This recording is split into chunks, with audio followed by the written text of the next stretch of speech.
امریکہ کے ایران پر حملے جاری ہیں۔ ٹرمپ انتظامیہ نے ایرانی فوج کو بڑا نقصان پہنچانے کا دعویٰ کیا ہے۔ دوسری جانب ایرانی فوج بھی امریکی حملوں کا بھرپور جواب دے رہی ہے۔ بڑھتی کشیدگی سے خطے میں ایک بار پھر بڑی جنگ کے بادل منڈلا رہے ہیں۔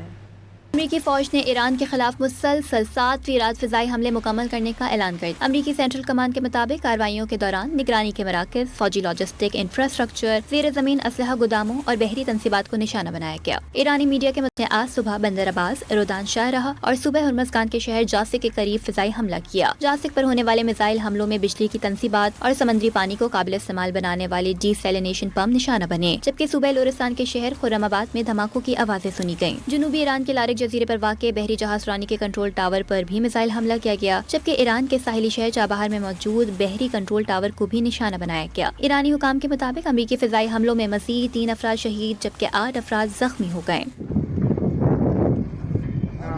ایران نے بھی امریکہ کے خلاف جوابی کارروائی کی۔ ایرانی فوج نے بحرین میں شیخ عیسیٰ ایئر بیس، کویت میں علی السلم ایئر بیس، اردن میں الازرق ایئر بیس، شام میں امریکی فوج کے آپریشن کمانڈ سینٹر، عمان میں امریکی ریڈار اور ہیلی کاپٹرز کو نشانہ بنایا گیا، جبکہ قطر میں موجود امریکی اہداف پر بھی حملے کرنے کا دعویٰ کیا گیا۔ ایرانی افواج کی جانب سے بوشہر میں امریکی ڈرون مار گرانے کا بھی دعویٰ کیا گیا، جبکہ پاسداران انقلاب بحریہ کے مطابق MQ-9 ڈرون کو جدید فضائی دفاعی نظام کے ذریعے روک کر تباہ کیا گیا۔ پاسداران بحریہ کے مطابق شمالی بحر ہند میں امریکی بحری جہاز کو وارننگ کو نظر انداز کرنے پر کروز میزائل سے نشانہ بنایا گیا۔ بارودی راستے سے گزرتے ہوئے 2 تیل بردار جہاز دھماکے سے پھٹ گئے۔